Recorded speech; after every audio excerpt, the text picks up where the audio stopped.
Bonjour à tous. Aujourd'hui, on va commencer une petite série qui est intitulée Vivre correctement avec Dieu. Le premier épisode de cette série s'appelle Le jeûne. Allons-y, on va découvrir tout ce que je veux vous raconter sur ce sujet.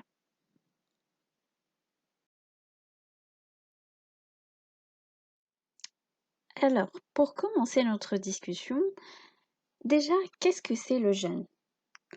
Le jeûne, en premier temps, c'est la privation volontaire de ce qui nous rassasie. Ça, c'est la vraie définition du jeûne. C'est-à-dire, je m'empêche volontairement des choses qui me rendent heureuse, qui me rendent rassasiée. Et donc, je vais vous poser la question, quelles sont ces choses? Ça peut être, bien sûr, la nourriture qu'on aime bien, mais ça peut être aussi tous les pièges qu'on a devant nous tout le long de la journée. Ça peut être l'ordinateur, ça peut être la télévision, ça peut être la tablette que je joue toute la journée dessus. Donc tout ça, il faut l'éliminer pendant cette période de jeûne. En deuxième temps, en éliminant toutes ces choses-là, je commence à me rappeler de l'essentiel. Pourquoi je suis sur Terre? Quel est l'objectif de ma vie? Pourquoi Dieu m'a créé? Donc, c'est pas en comblant le ventre avec de la nourriture qu'on va vivre éternellement avec Dieu.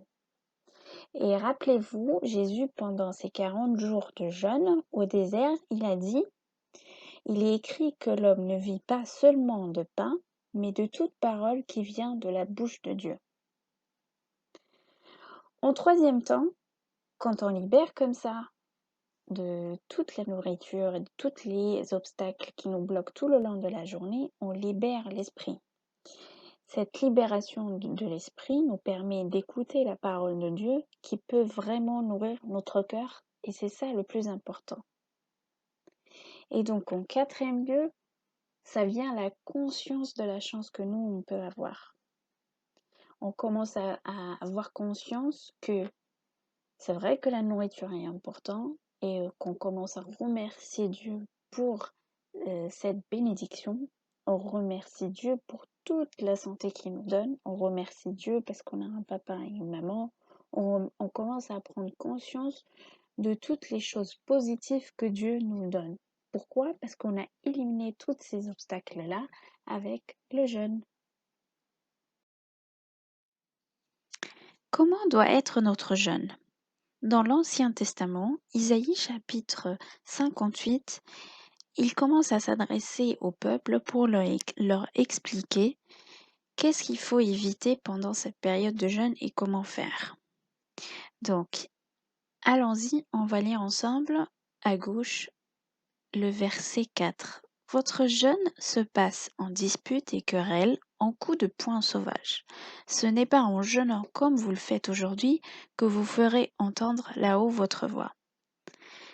Qu'est-ce qu'il voulait dire au peuple? En fait, c'est un message aussi pour nous. Ce qu'il faut éviter pendant cette période de jeûne, c'est éviter le jeûne d'apparence. C'est-à-dire, j'évite de manger de la viande, etc. et on s'arrête là. Non, il faut aussi faire attention à nos actes, à la méchanceté qu'on est en train de faire pendant tout le long de la journée, à nos paroles, à faire mal aux autres et à ne pas juste dire que je fais le jeûne devant tout le monde, donc c'est un jeûne d'apparence. Mais il nous conseille de faire autrement.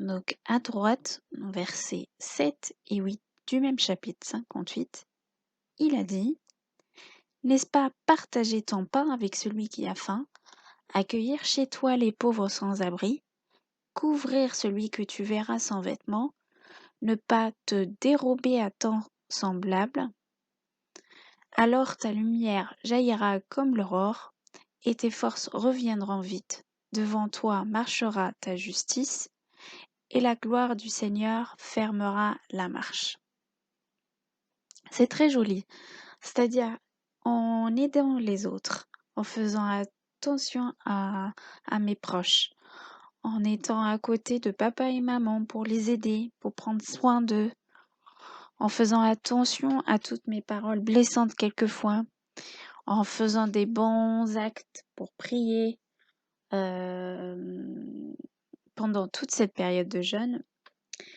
C'est ainsi que Dieu va entendre ma prière et accepter mes offrandes.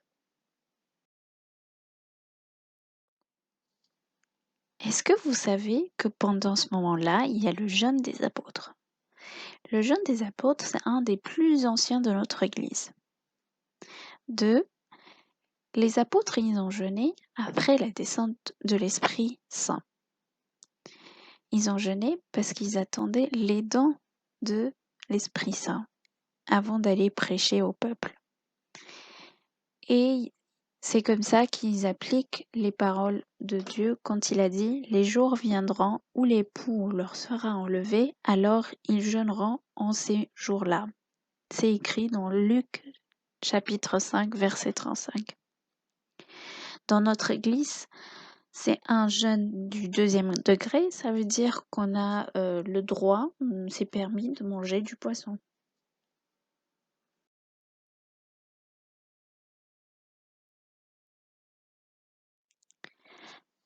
Maintenant que vous savez tout ce que je voulais vous dire par rapport au jeûne, c'est arrivé le moment de la question.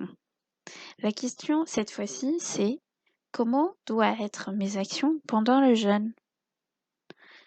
Alors, il faut réfléchir par rapport à mes actes, par rapport à moi-même, par rapport à mes paroles, par rapport à mes actes envers les autres, comment ils doivent être. N'hésitez pas à nous écrire ou nous envoyer vos réponses.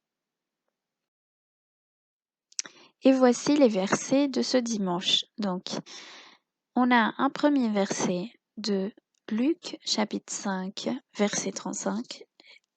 Il dit « Les jours viendront où l'époux leur sera enlevé, alors ils jeûneront en ces jours-là. » Et nous avons un autre verset de l'Ancien Testament, donc Isaïe chapitre 58, verset 10.